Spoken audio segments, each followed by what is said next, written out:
Okay, welcome to this fire lookout under a dusk, kind of sunset dusk sky here. Okay, we're starting a little bit later on this video because this scene for me is really all about the saturated tones and how to achieve them. We're going to be working on a half-page piece of glossy cardstock, okay? Not to be mistaken with glossy photo paper. Sometimes people mistake the two, because they do look alike, but they are quite different in the way they accept inks. Okay, so on this glossy cardstock, we're applying dye-based inks here over the composition. And what I'm doing is I'm coloring areas, but I'm also kind of rendering them in terms of giving them a lighting scheme. So you can see in all areas the clouds, that altocumulus mackerel sky, the mountains in the background, and the foreground ledge. I have both light and dark defined in all of those areas. And that just kind of, it varies the space in terms of lighting, and it describes volumes when you do it that way. If you color in something uniformly, it tends to flatten something out. But if you have varied light within given spaces, things tend to look a little bit more three-dimensional.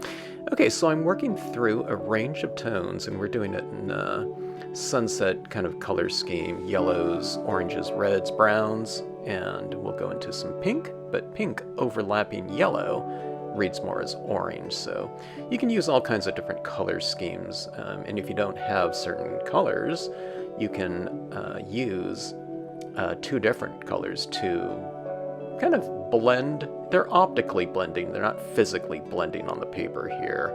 So if you overlap this, say, pink over yellow like I'm doing here, it reads more as an orange. Okay, progressing more, and just incrementally going a little bit darker with every color change. I'm up to kind of this wine kind of plum color, okay? And here is brown. Things are getting a little bit kind of electric looking, so brown tones tend to mellow things out a little bit more.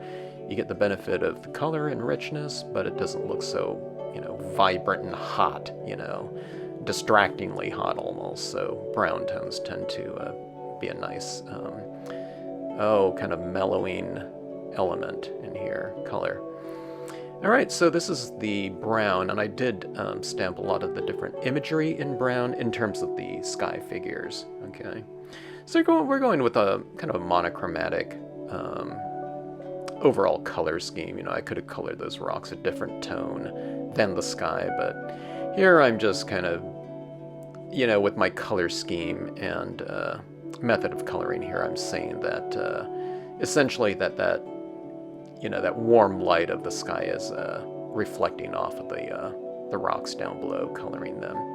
Going with some additional foreground elements here with some additional trees. And here's the bare trees right here. It gives the scene a little bit more depth.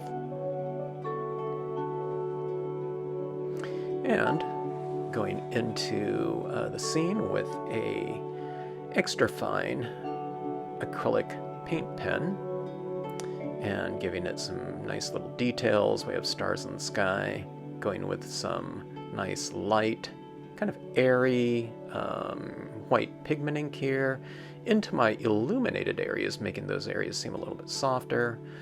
And who doesn't like a little bling in their sky? Since there's some stars, I'm adding some stars made of crystals here. And adding some little blooming wildflowers in the form of some pink little dots. And that's just about it with the scene.